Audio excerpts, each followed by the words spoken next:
currently heading to the Loony Bin in Tulsa, Oklahoma. Nick's first ever host set for Loony Bin, right? Yeah, first ever host set. First ever going up and being on Loony Bin set in Tulsa. Yeah, because how many years? That's what I was going to ask was, how many, you don't really perform in Tulsa too often, really. I did there for a little while. It's hard to get back and forth. Well, it's just like, on any, you do the mics, right? You've done some mics there. But like, for like actual shows, like on real shows, you know what I mean? Yeah, I haven't ever done Yeah. a show. I've never really been asked to come up to Tulsa. Right. Which, it's kind of far, so. Yeah. But, this guy found me on Facebook groups pages and then hit up I guess looked through my social media. His name is Greg G. Williams. He does this show, Nurses Night Out. Really cool theme show for medical professionals.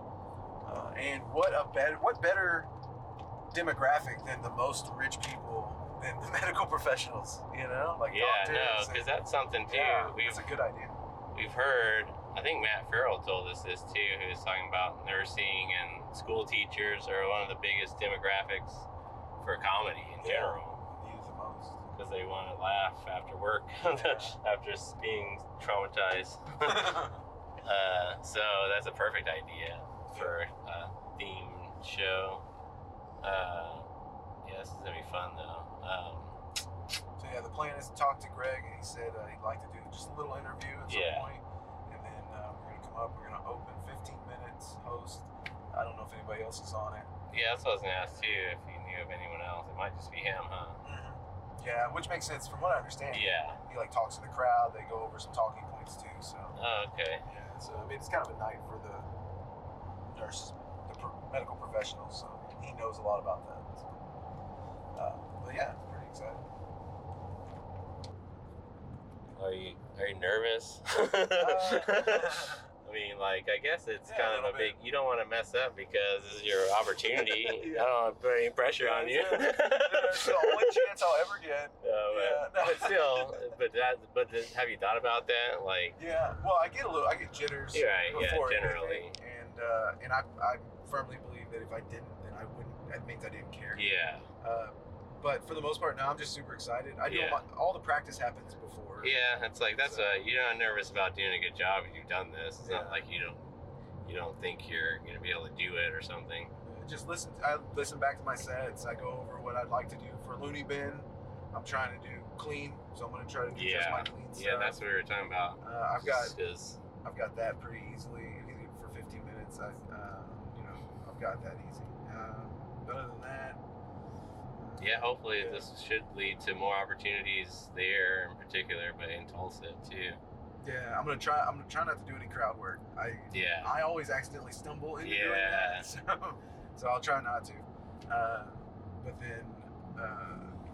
I'll do my set and I'll just have a good time. That's the plan. Yeah. Try to turn it into excitement. Get raised up. For sure. Get excited. I brought Liz. I brought my good luck charm. Hi, Liz. Yeah, this is gonna be fun. I've never been to Tulsa Loony Bin. I guess I've never really been very many clubs there, but this will be exciting to check out. And because we've had plans to try to talk to them and do an interview with the owners of the Loony Bin. Oh yeah, we contacted them a couple times. But they're obviously very, very busy. They have a lot of work. Yeah. A lot of cool things happening over there. So maybe we'll get to be able to touch base and then they can see what we do. That'd be kind of nice. Yeah. All right. Stay tuned for the rest of the video.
nothing else I can do. It's too late to change it now. Yeah, ain't nothing to change. Almost 100%. Yeah. I got a swagger. I got a way of speaking. Yeah. I mean, comedy on the spot. That's the reason. Good little crowd. Things are happening.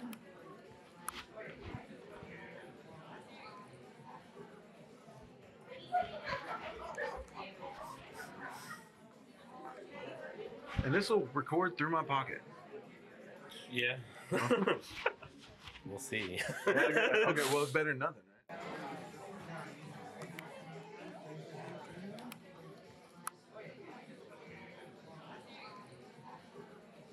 Most importantly, guys, please do not shout anything out to the stage. If the comics need your help, they will absolutely let you know. Now, Loony Bin Comedy Club, are you ready for tonight's lineup? How are we doing out there tonight? Yeah. Oh, you guys can do better than that. I said, how are we doing out there tonight? There we go. Welcome to the Loony Bin, Tulsa's premier spot for live comedy. Tonight, we've got G. Williams, creator and producer of Nurses Night Out. But up first, we've got your host, Nick Carroll.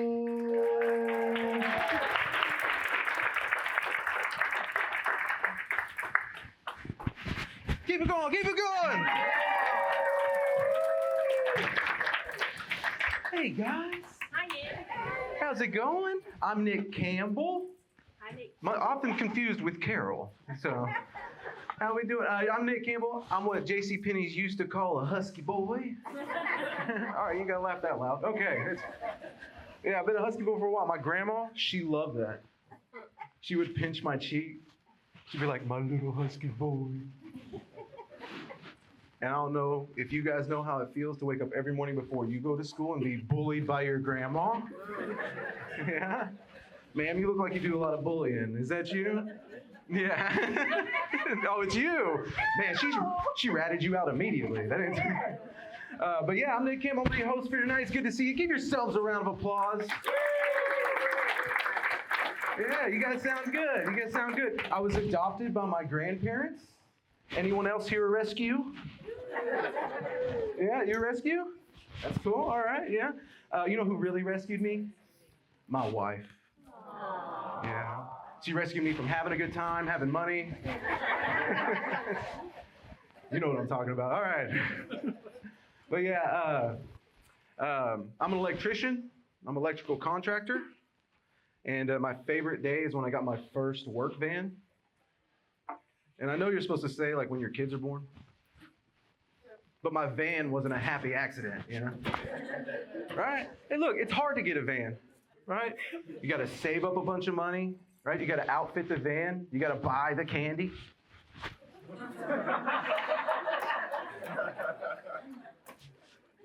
Kid, you can make a kid anywhere. You know what I'm saying? You can make a kid in the back bathroom of this establishment. If y'all wanted to. You know what I'm saying? If y'all wanted to. I made mine in Bed Bath & Beyond. In the Beyond part. You know. I took her beyond. You can disappoint anybody anywhere, guys. You can do it. That's a heavy laugh right there. Somebody, we found, thank you. It's beautiful, it's beautiful. Hey, how many people have been here for the Nurses Night Out before? Anybody? This is all y'all's first time? Oh, that's exciting. Give yourselves a round of applause. That's beautiful. I love that. People taking a chance on comedy. I love that. That's beautiful. Yeah, we have a really great show set up for you, and I'm really glad you guys came. All right, guys. Are you excited for tonight? You guys have been such a good crowd. We really appreciate you. Thank you so much. If you would, give yourself one big round of applause again. Now, we have a very good, very wonderful show for you guys. I want you to help me bring up your headliner. Can you do that? Yeah. All right. He has produced this show, Nurses Night Out, all over 2 countries, 50 states. Put your hands together for G. Give me a moment. Oh my God. G. Warren Williams. G. Williams. Oh.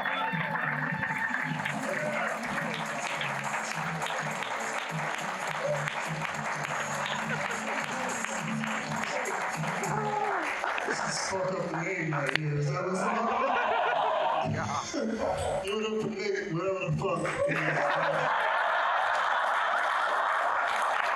I'm paying this man. Goddamn, is that? Can I blow this reparation somehow? Goddamn, you can't get my name right? Give it up for Nick Campbell, folks. Give it up.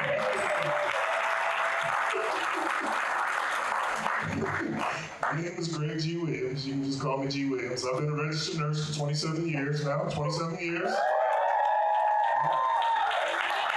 Stop. Some people didn't clap for me like they think I would be the bouncer in the hospital or some shit like that. I'm a veteran and the nurse. I can kill you and wake you up. You ain't gonna clap for me, bro? Yes, I'm single. We'll talk after the show. Right away. Are you single? Fuck off, man. It's about me.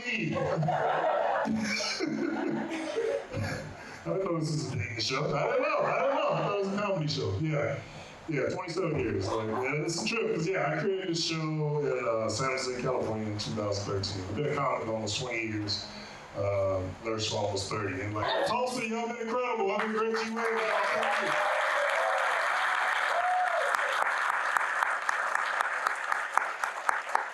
you.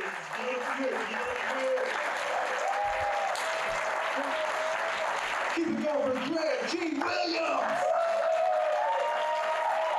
Man, thank you guys so much for coming out. Hey, give it up for Judy, right? Alicia and Kyla. Yeah. I got their names after the show. Thank you guys so much for coming out. Hey, be sure to be safe. Give us a review if you can. Tell everybody about it. Have a wonderful night.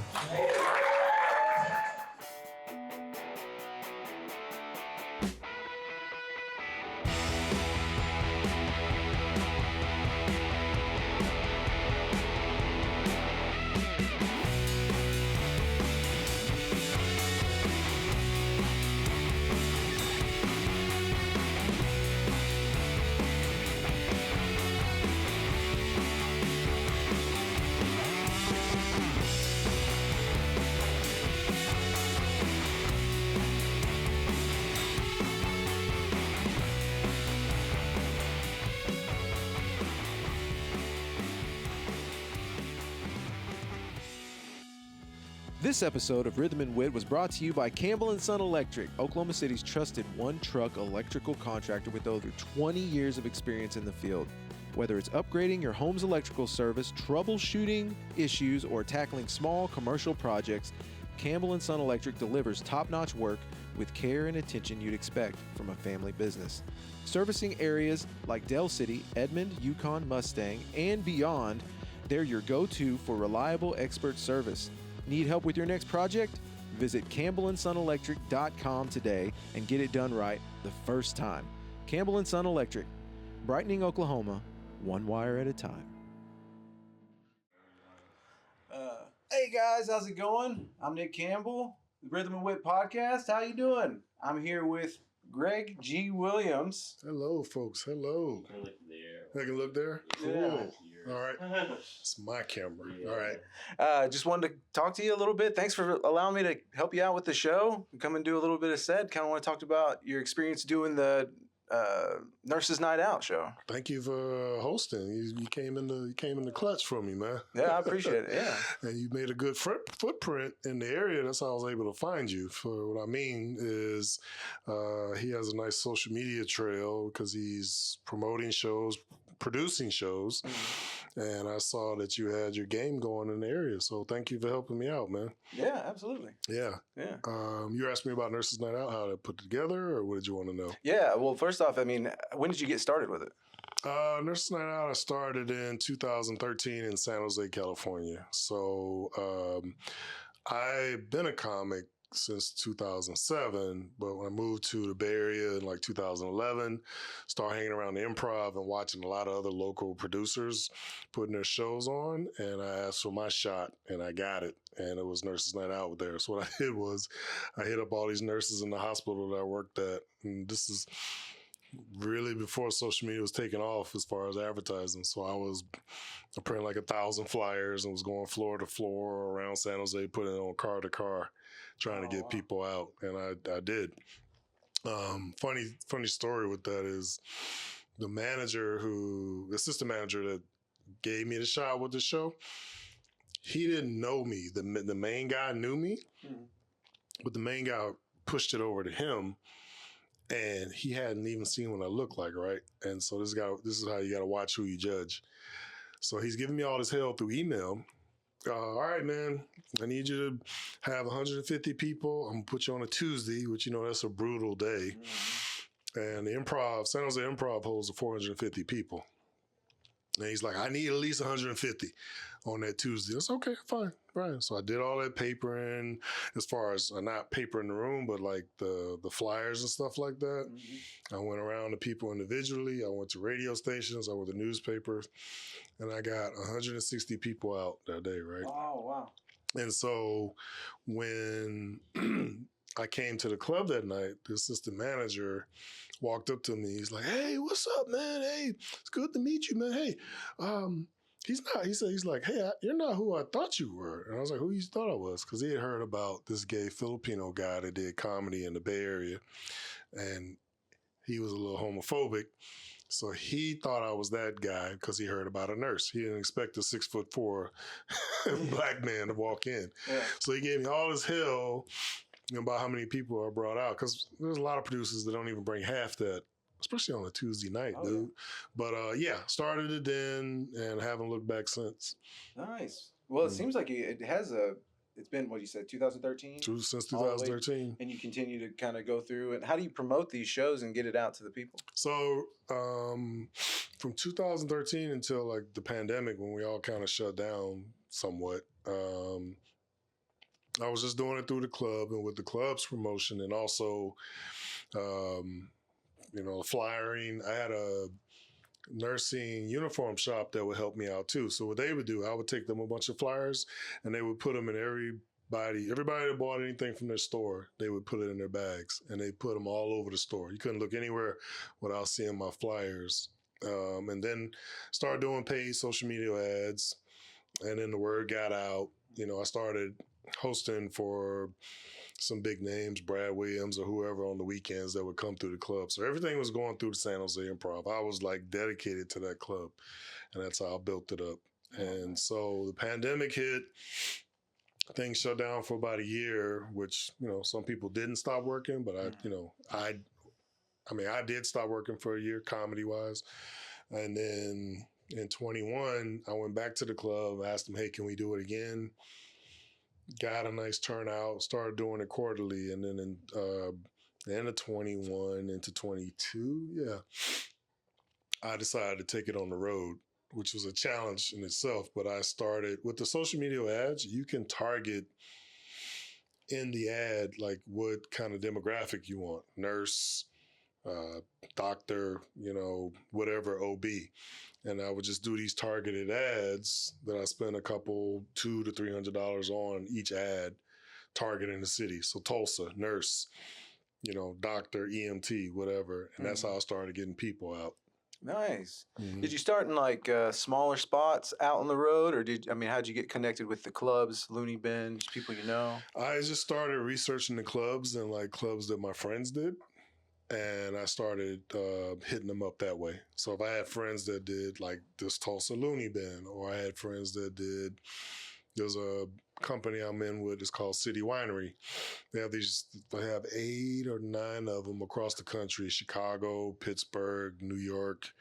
I hit them up, showed them what my audience was like, solicited them, and like with the city wineries, I really have had a successful run with them, to where their venues hold about 300 to 350 each, and I've pretty much sold out every show that I've done with them. And I've already done 3 rounds with some of the clubs. Oh, okay. Yeah. Yeah, man, that's impressive. That's Yeah. highly impressive. It is, especially not having, I don't have a huge social media fan base. If I counted across all of my social media platforms, I probably have 20,000, which is not a lot. You know, when there are guys with millions or at least, you know, a couple 100,000, which is my goal, but it just takes a while to get to that number. Yeah, it seems like that's kind of where everything's going, is try to push it on social media and to get in the clubs. Yes. But you seem to have come up before then, you know, and made this a thing before. Yeah, right? I am. I am in this weird bridge of the old school on into the new. You know, where I know a lot of my OGs who don't want to. I don't want to do social media, or I don't want to, you know, do all that dancing, or you know, catering to the young crowds. But you have to. You have to. I mean, like a Chappelle or somebody like that, Chris Rock, they don't have to do it. They already have set audiences, you know what I mean? But if you're any comic trying to make it, you have to build up your social media fan base or your followers, i.e. to make it, you know what I mean? Yeah. Yep. It feels almost more like that's a lot more of the job than being, I mean, what you can see out there. I mean, you do see comedians who hit it big quick, and then now they got to get their act to that position. Or it appears that way. You know, you look at like Matt Rife. I know cats that have worked the road with him, and you know, he's been a funny cat. He's been working hard, you know, sleeping on couches and struggling, you know, a struggling comic. And then all of his social media his videos on social media started taking off, and boom, now he's like all over the world, right? And you look at Russell Peters' story, right? If you know Russell Peters' story, he was one of the first people that went viral on YouTube. And so he was the same thing. If you listen to interviews with him, he was a struggling comic, just trying to make it, just happy doing it. And his videos took off, and then his bookings went crazy. Now he's, you know, wealthy. He's set for life. Yeah. Yeah. So do you see that you taking this on the road, you kind of continue to do your own headlining? When did you get the opportunity to just do it for yourself, or kind of just, you are a headliner? When did you make that big step to come out and do comedy full time? The planning started in 2013 when I saw that, okay, I can put on my own show and get my own audience. That was the goal. Because cats that I worked with, or I got the host for at the San Jose Improv, I saw that's what it took. You have to have on your own shows. You have to have your own shows. You have to build your own audience to headline. And of course, work on your material, of course. So that planning started, way back then, that to where I would be where I'm at now. Yeah. Okay. All right. Let's see. What else we want to go over? All right. Well, you want to kind of tell everybody, where are you from, or where did you start? Comedy? Yeah. So I started comedy in, like I said, 2007 in Atlanta, Georgia. And I started at 37. I was 37 years old when I started. And so what was the trip was I was married and was looking for, had this bug that hit me. Like, I was happy in my marriage. I was just a normal husband cutting the grass every day. I would spend hours in my yard just looking for stuff to do. That was how, you know, I guess, I don't know, I got my creative side out or whatever, but I felt like there was this bug, something nipping at me that I needed to explore, you know, this creative thing. And so I tried a Spanish class. That didn't do it. I took guitar lessons. That didn't do it. And then there was a comedy club. It's called the Funny Farm in Atlanta at the time. It's not in existence anymore. There was about 3 or 4 across the country. They offered a comedy class. I saw it online. I would go to the club all the time, but I saw online where they offered a comedy class. Now, we're comics, and we kind of know there's a little joke in the comedy community about a comedy class that, you know, how's a comic going to teach another comic about being funny? But they promised in this class that no, we're not going to be able to teach you to be funny. We're just going to teach you the tools to lead to you being funny. Okay. And that was the difference. And so when I took the class, it was 4 Mondays in a row. The first 3 Mondays were 3-hour classes where they taught us everything from grabbing a mic out of the stand to how to approach a crowd to putting a joke together. And then our 4th Monday, was the graduation. Mm-hmm. And so it was all our friends and family coming out. And so my very first show ever was at 80 to 90 people. Whoa.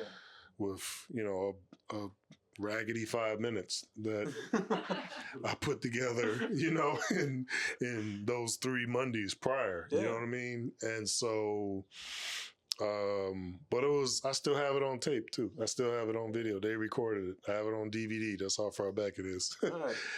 Somewhere. And I was proud of my little 5 minutes too, because I actually did okay, but it was basic. Some of it was basic married stuff and my wife caught me on the toilet, that type of thing. Yeah. But I did do my nursing. I did do nursing jokes, to which my mentor at the time, which I still consider him a mentor, he told me, dude, talk about your life. If you talk about your life and the specifics with it, nobody can really copy that, which is true. There ain't too many 6'4" black male nurses that work with babies, in comedy. And so I think half of my jokes were about being a nurse and, working with babies and stuff like that. And so ever since then, that's what I enjoyed. You saw my act tonight. A lot of my stuff is about me and stuff I went through. Because people ask me, did you really go through cancer? Yes, I did. Yeah. Did you really go through a divorce that bad? Yes, I did.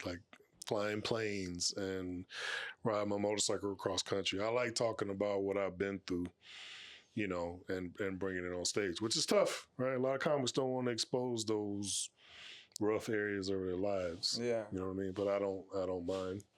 Oh, well, you do a great job of it. I mean, I love watching you. It's very funny. I love how interactive you are with the crowd. Mm-hmm. And when you pulled the nurses up on stage, how much pride you could see they felt whenever they were being, a lot of people don't get to shine their light on them. Right, right. That was something, ever since day one with the tour, I decided to do. So every show I would usually, today, there was a weird occasion of those 2 nurses starting at the older nurses, starting at the same time, doing, same school, same time, and all that. But yeah, I usually have the longest tenure nurse and the youngest tenure nurse, and I have them make jokes and fun and stuff, but I have them stay in touch because that was huge for me. When I started as a nurse, I had older nurses taking me under their wings, teaching me things that accelerated my knowledge. Mm-hmm.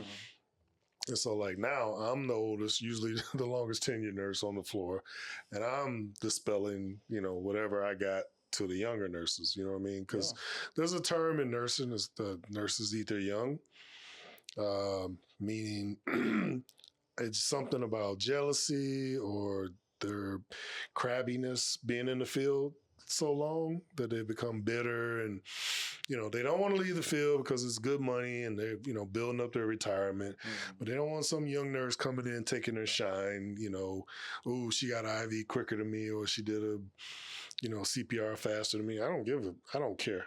Can we curse on this podcast? Yeah. Oh, okay. Yeah. I don't give a shit. All right. We all got 12 hours to do, and I'm just trying to make it through the night. So me bringing the nurses on stage like that, it gives them some inspiration or just an acknowledgement of what they've done.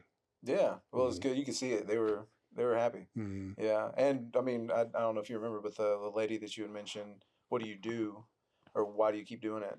And she was almost in tears. She was like, I do it because it gives me purpose. Mm-hmm. That's what God put me here for. And like I said, those little moments I think are real powerful. I think that's something that you do well. Yeah, man. Yeah. I mean, for me, I still love nursing, but I love comedy a little more.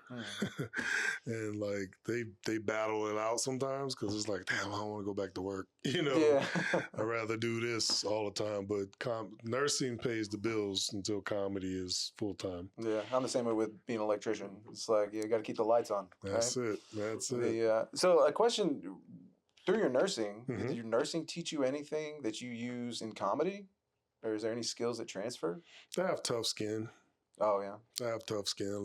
I've seen, a lot of bad stuff in nursing, a lot of death, you know. So going up there and having a heckler scream at me or, you know, a crowd not laugh, it does nothing compared to what I see at work. You know what I mean? Yeah, it's annoying when people talk too much or, you know, I've had people rush the stage or stuff like that. Oh, yeah. I've had people rush the stage. I was doing a show in Oakland, California. And so this is a weird thing with Oakland and Berkeley, right? If you heard of Berkeley, is where the college is at. Oakland's known as the tough, rough area, right? Everybody heard of Oakland, California is where the Raiders were. Where Berkeley is, they're right next to each other. And cats that are in Berkeley are known as soft, and they're the college people and whatever. But a lot of people that are from Berkeley want to be identified as tough. And so I was making jokes about the difference between the two. You know what I mean? And this chick got mad. It was a chick, by the way, who got mad. And all I said was, you know, I made a joke that in, you know, Oakland's Walmart, you know, they sell guns and IEDs, and in Berkeley's they sell like cardigan sweaters and, you know, I don't know, I was doing something like that. And the chick got mad and she's like, I was like, you don't like that? No, I'm from Berkeley. No, it's not. And I'm like, lady, I'm actually trying to make you look good. I'm trying to make you look intelligent. And she got up and started coming toward the stage. And in my mind, I'm like, okay, this chick comes up on stage. I ain't gonna let her hit me, but it's a chick, so it's like, and so I was warning her as she was coming toward the stage. I was like, look, go ahead and sit down, because if you come on the stage, it ain't a man and a woman. It's just two adults going at it. You're coming up here affecting my work, you know. And she put one foot on the stage, thought about it, and then she backed off. Oh man! But she came down the aisle, and everybody was like, "Ooh," you know, "Ooh," you know, people, "Ooh," you know, sitting up, and some people were like, "Get her," you know.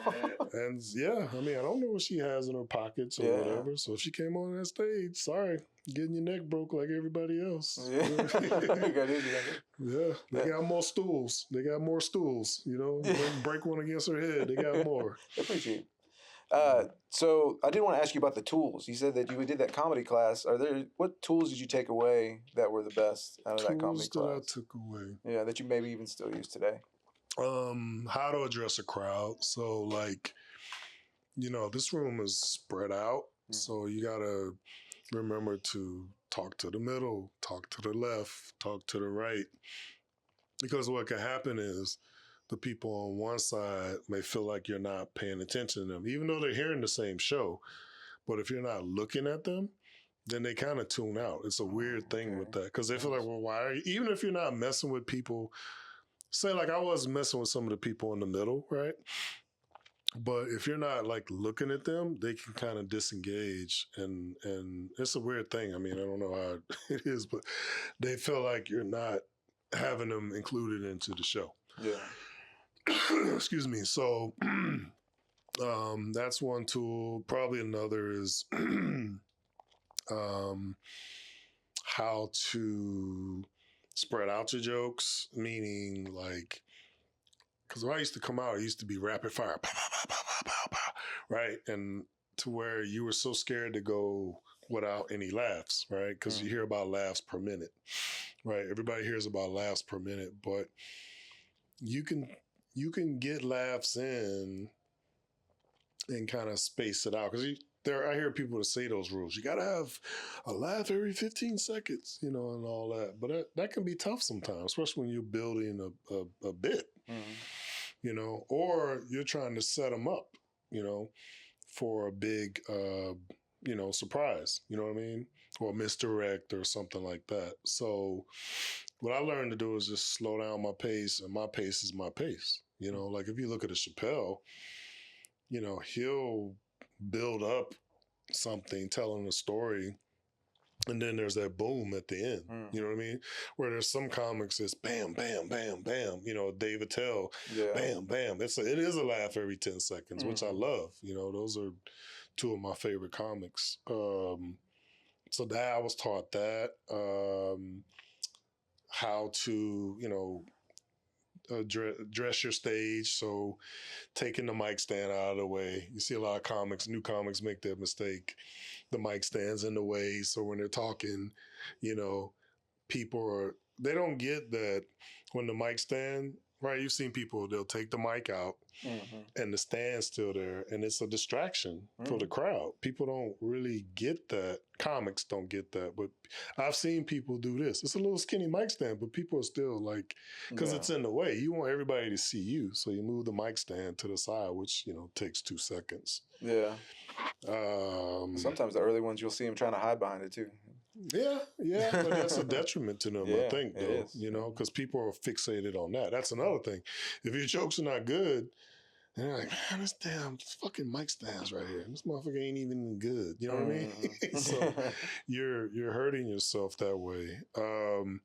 This one may be controversial, but this is kind of like from my old school bringing up sitting on the stool when it ain't necessary.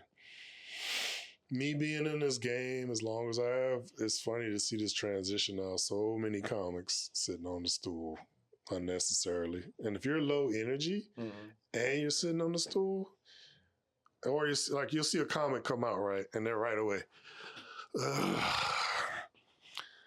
All right, so 2 rabbits come in the bar. What have you just done? You just put everybody to sleep. Yeah.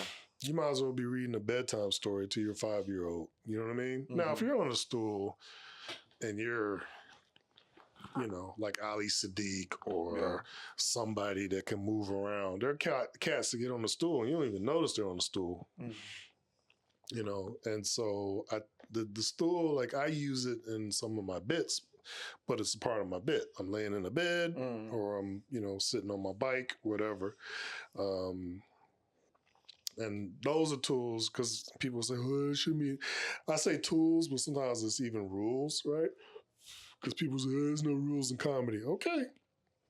I just see too many cats coming out trying to. That's a pet peeve for me. I got a friend, I could always send them videos whenever I'm at a mic or somewhere, and I see 4 or 5 comics sitting on the stool when you're not even polished. Yeah. You know what I mean? But you have to keep the crowd's attention. If you're coming out sitting on the stool and you're low energy as it is, you're going to put everybody to sleep. So how'd you get comfortable? I noticed you're very comfortable. You're walking around, you're leaning on one side, you're leaning on the other, you pick up the stool, you play with it, you play with the mic stand. How do you get comfortable being on stage like that? How did you get comfortable doing it? That's part of finding your voice.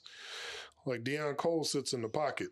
Mike stands in the stand, right? That's what's comfortable for him. Kevin Hart's all over the place. Jerry Seinfeld, right, is animated. You figure that out along with your voice, like what works for you. So I like the animation, with using every part of the stage that we have, the stool, the mic stand, because it just adds, for me, an extra element. It adds a visual for people. Like when I did the rotisserie, cooking I'm on the Naked and Afraid and I'm cooking the chick. I'm going to survive that show because I'm going to cook her on the rotisserie. You know what I mean? So I'm using the mic stand to show the imagery of a rotisserie. You know what I mean? So like that works for me. Some cats don't need or want to show that imagery, but that's what works for me. Yeah, I love the janitor part when you're like, oh yeah, and then I come back on the janitor. Mopping the floor, yeah. That was good. Yeah. So where do you see yourself? What are you looking to achieve? Or what is success to you? I see myself rich with a private jet. No, I see. That's a good question. It's just twofold on that because I'm at a point now where I wanted to be, and that's like working the road full time. That's step one. But what cats don't see is the investment I had to put into doing that. So over these last 2 years, all the money that I made in comedy, the money was already spent up front, or I had to like put it back into the product, right? So meaning like for this trip, my flight out here, the hotel, the rental car, the ads, let's say 2,000 in the hole before one body walks in that room. So, but that's part of the sacrifice you have to do because you produce shows. So, you know, you got to put your own money into it. So I'm at that point to where I'm getting the bodies out. And like tonight, I had all new people. They said it was almost 70 people. And my hope is that 70 will go tell 2 or 3 people, hey. And then like one lady she had been to the show before. She didn't want to say it, but there was a lady, she had one of my shirts on. Oh, nice. She brought 8 people. Oh, nice. And they enjoyed the show. So that's the first fold of it, to have that happen, which I've had that happen in other cities where, like in Atlanta, there was a lady, I did the city winery there, holds like 300 and some people. One lady brought 14 people who hadn't seen me. And, you know, hopefully those 14 go tell somebody, oh, it was a great show, you know. And so like I did 2 or 3 new jokes tonight that they need work, but you know, it worked.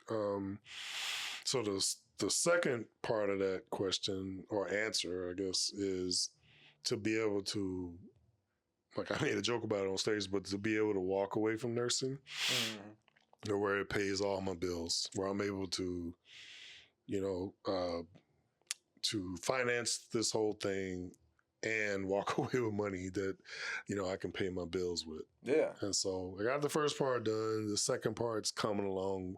When that'll happen, that's the scary or unknown that you just never know, right? Because we talked about these other comics, Matt Rife and Russell Peters and all these guys. They didn't know that one day they wouldn't be sleeping on couches anymore and they're flying private and doing Radio Music City Hall. Yeah. You know what I mean? So that's the part that that's what I'm looking forward to next. Now, I'll take all that. Yeah. But just so that at the bare minimum, I could be a successful comic to where I know my bills are paid and I'm able to do this every night and only this. Yeah. Yeah. Not just the labor of love. Right. How do you keep up with those people throughout the year? Do you come back regularly? The crowds that come up? Yeah, like you're saying, these people that regularly see you or that know you, that bring other people. Are you keeping up with them? So it's not like the old days, and I say old days, this is even in the early 2000s where you get an email list and you email everybody, hey, I'm coming in town, because that kind of takes a staff to do. What you hope is, you probably didn't see my banner out there, but on my banner I have a QR code and people can follow me on social media. Everything's about social media now. So a couple of ladies follow me on social media, and that's how, like, you know, you keep those repeat customers going. Okay, I got you. So it's really just the emphasizing the social media. Yes, yes. Because like the clubs will do a great job of course, promoting, oh, such and such is coming, and like Mason here with the Tulsa Loony Bin, he'll blast to his, whatever his email list is, hey, such and such is coming on this day, but he has, you know, 700 other comics to worry about all year round. Whereas on me to have these people follow me on social media, and then when I do my targeted ads before I come here for the show, like the targeted ad I did for this show, I usually start them about 6 weeks. That's kind of the sweet spot before the show. Yeah.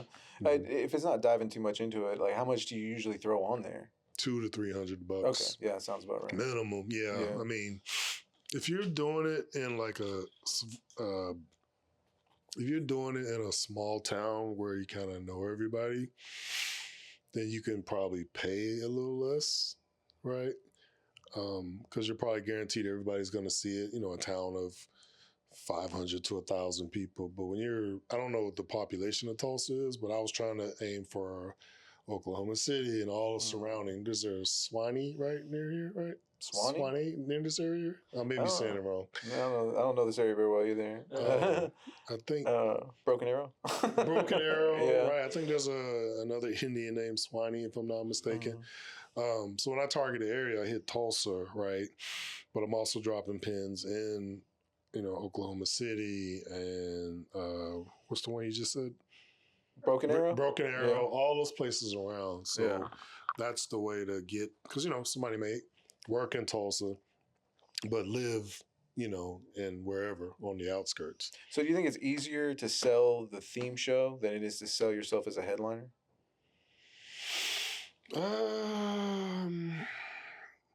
The theme gets people out.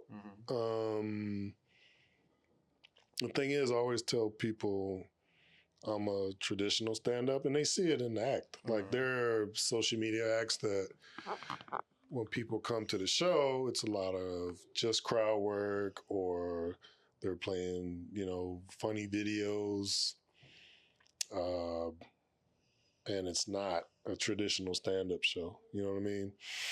Because I don't have a huge social media following, then I don't say have to, I chose to aim for a specific audience to build from that. You know what I mean? To spring forward from that. So the theme is helping, right? But I tell people in the show, I'm not just going to talk about nursing. I'm going to talk about my life. You know, and some people have gotten upset, you know, left reviews where he's not talking enough about nursing, or they're like, oh, he's talking too much about nursing, you know, to where you can't make everybody happy. Yeah. You know what I mean? But it's sprinkled in there. So that's the way I think. And also them getting to hear all these little insides of my life, it makes people go, oh, okay, he's a true headliner. Because if you look in the tradition of a Richard Pryor or like Chris Rock or these guys that talk about their personal lives, you know what I mean? The stuff that they've been through. Jim Gaffigan, you know, when his wife had a brain tumor, and he talked about that, you know what I mean? To me, those are things that I think add to you becoming a traditional headliner. Okay. If I answer your question. Yeah, no, I like it. I like the idea of the theme show personally. I've been batting around the idea of like trying to make a theme show because I feel like it's easier to sell in smaller areas, especially if, you know, like us, who's just not really well known. And, you know, rural areas, places like that, I mean, they're just happy if something's coming through. So if they have a reason to, then, so we were thinking maybe family oriented, something like, or tradesmen, since I'm an electrician, maybe try to get the tradespeople out. But yeah, no, I love that, because then you kind of build it from your niche versus trying to just build yourself, you know, and try to hit everybody. Yeah, I mean, I eventually will. I don't know when, because like even when they advertise my show, you see my logo on the websites most of the time, or you might see me and the logo. You know, which I'm proud of. I mean, that's why I put it together. It led to the success that I had. But eventually, I want to be just known as a house, you know, my name. I want to be known by my name instead of the Nurses Night Out thing. You know what I mean? Yeah. But it's a good springboard for that. Yeah. Yeah. So for just a couple more questions. Sure. Yeah. So for a 2.5-year comedian like myself, what kind of advice would you give me? You know, it's going to be cliche, but like to just keep writing and build up your material. Like if you have a decent 5 now, make it solid and make it exceptional 5, and then do the same thing for a 10 and a 15 and your 20. Because I think a lot of comics are so in a rush to headline, you know, for that stardom of it, that they don't want to put the work in. You know what I mean? I didn't headline. You talking 7, so 8, 9, 10, 11. I didn't truly headline, and that was with a week, 20 to 30, 5 years in. You know what I mean? Oh, yeah. And I got to see like, ooh, this is how you headline. You know what I mean? You know, this is what. Oh, I should say, I was like, ooh, this is what headline is about. Because when you're the closer and everybody's there to see you, you better deliver. You know what I mean? And it's just not your friends, because a lot of comics do it, and you know, I have a, you know, friendly crowd that's probably gonna give them some ease. But when you go somewhere and they don't know you, you know, when you go to bumfuck Iowa or whatever in Nebraska, and they don't know you and you're headlining, you better bring it. Yeah. Yeah. So I think just making sure each of your bits is well crafted as possible, and it's your voice, you know, and because it'll come across more genuine. Like that's my voice on stage, you know what I mean? Which you heard tonight. Like I'm not imitating anybody. I'm past that phase, you know, because we all, like I said, I imitated everybody from Attell and Richard Pryor. You kind of steal something, you know, some elements of those guys. But to where I was comfortable, it was like my voice. you know, you don't even know when you're going to figure that out. It's just one day you look up and you're like, okay, I talk about the shit I want to talk about. So what is it? What was the day? What was your day? What did it feel like? What was the switch? I think when I was in San Jose, so which was 2011 and up, and when I got my own show, and like, okay, I'm having my own audiences come out. Then I knew I could talk about what I wanted to a mostly nursing crowd, but I was able to get comfortable in my voice then, and even to branch it out to the other aspects of my life, dating, being married, even leading up to me telling the cancer story. Because like all those stories I told tonight about my cancer were pretty much true. You know, because we're known to stretch the truth with comedy, but all of that was pretty much true. You know, like some of it I stretched a little, but the majority of it, I thought of those jokes, matter of fact, while I was laying in the hospital. Like the day I was recovering, I started. With the catheter and all of that. Yeah, that was because I did have to wear a catheter at home. Yeah, all of that. Yeah. The jumping rope. Yeah, Was that stretched? That was a little bit stretch, yeah. But I could just see his kids, you know, wanting to do that. Because my friend did have teenage kids. He's like, yeah. He's like, just, you know, this is real life. I want my kids to see this. This is what's the, you know, and I started thinking about all that stuff. Yeah. And we joked about it. I said, we're on the couch and I just had your kids lay on my bag, you know. You know, stuff like that. Because it's warm. Mm-hmm. But yeah, and like the doctor did say the part about, you know, and I mentioned how he put the catheter in. He said I had a long urethra. And I was like, whoa, I never heard it say that way, you know, to declare me a big one like that, you know, stuff like that. Yeah, so, that was great. Man, I really appreciate you talking. Yeah, thank you. Yeah, man. it was nice to meet you. Thanks for the spot. Yeah. Yeah, it was great and great to watch you. Can you let everybody know how to find you? Yes, you can find me on all social media outlets at the number 2 tall RN, as in registered nurse. So all the social media platforms or under Greg G. Williams. And that's how you can find me. All right, thanks, Greg. Hey, thank you guys. See y'all later. All right. All right.